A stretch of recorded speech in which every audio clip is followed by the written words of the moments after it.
नमस्कार मंडळी, मी तुम्हाला सांगणार आहे एक अशी गोष्ट जे प्रत्येक प्रवाशांच्या सुरक्षेशी जोडलेली आहे. होय, पाचोरा बसस्थानकाच्या सुरक्षेची गोष्ट. मित्रांनो, विचार करा, एक बसस्थानकात जिथे दररोज हजारो प्रवासी येतात जातात, विद्यार्थी, शेतकरी, कामगार, महिला, लहान मुले सर्वजण या बसस्थानकाचा वापर करतात. आणि अशा ठिकाणी जर कॅमेरे बंद पडले तर काय होईल? चोरीची घटना घडतील, प्रवाशांच्या पिशव्या चोरल्या जातील, महिला व मुली सुरक्षित राहणार नाहीयेत. आणि एखाद्या गंभीर घटना घडली, खून झाला तर? दुर्दैवाने हे सगळं मागच्या 40 दिवसात पाचोरा बसस्थानकात घडलंय. होय मंडळी, संपूर्ण 40 दिवस कॅमेरे बंद होते. आता मी तुम्हाला विचारतो, इतक्या मोठ्या बसस्थानकात 40 दिवस कॅमेरे बंद राहणं हे सामान्य आहे का? चोरी झाल्यावर पोलिसांना पुरावे मिळाले नाहीयेत कारण कॅमेरे चालू नव्हते. मग चोर पकडायचा कसे? प्रवाशांनी काय करावं?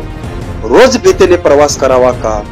मित्रांनो, आरोग्य दूत न्यूज म्हणून आम्ही गप्प बसलो नाही. आम्ही थेट बसस्थानकावर पोहोचलो. आम्ही पाचोरा डेपोचे आगार प्रमुख प्रकाश पाटील यांना थेट प्रश्न विचारला.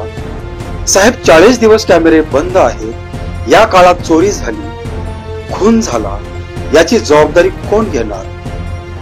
चोर पकडता येत नाहीयेत कारण कॅमेरे बंद आहेत, हे पोलीस सांगत आहे.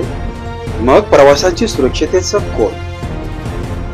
हे कॅमेरे कधी सुरू करणार? किंवा अजून काही दिवस प्रवाशांना भीतीत जगायचं आहे?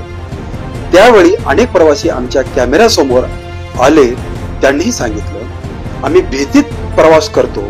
कॅमेरे सुरू असले तर निदान सुरक्षितेची भावना येते, पण 40 दिवस कॅमेरे बंद राहणं म्हणजे आमच्यासाठी धोका आहे. आगार प्रमुख प्रकाश पाटील यांनी आमच्याशी संवाद साधला आणि स्पष्ट सांगितलं, 2 दिवसात सर्व कॅमेरे सुरू होतील.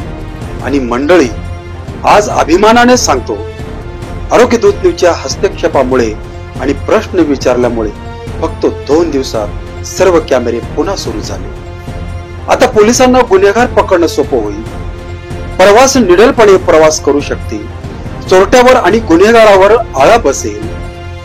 आणि सर्वात महत्वाचं, बसस्थानक आता सुरक्षित झालं आहे. पण मंडळी, अजून एक महत्वाची मागणी बाकी आहे, ती म्हणजे बसस्थानकात कायमस्वरूपी सुरक्षा रक्षक असावेत. कॅमेरे सुरू झाले हा पहिला विजय आहे, पण सुरक्षा रक्षक हे दुसरा पाऊल आहे जे अजून बाकी आहे. आगार प्रमुख प्रकाश पाटील यांनी आश्वासन दिलं, आता कॅमेरे कायमस्वरूपी राहतील आणि सुरक्षा रक्षाबाबतही लवकर निर्णय घेतला जाईल. मंडळी, आज आरोग्य दूत न्यूजचा इफेक्ट दिसून आला.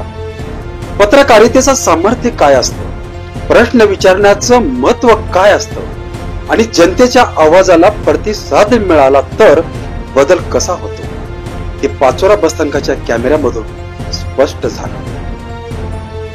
आता तुम्हालाच एक प्रश्न विचारतो, तुम्हाला काय वाटतं, बसस्थानकात कायमस्वरूपी सुरक्षा रक्षक नेमणं आवश्यक आहे का?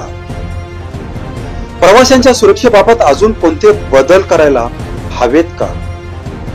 तुम्ही मत नक्की कमेंट मध्ये लिहा, कारण तुमच्या मतातूनच पुढील दिशा ठरते. धन्यवाद. आरोग्य दूत न्यूज, तुमच्या सुरक्षेचा आवाज.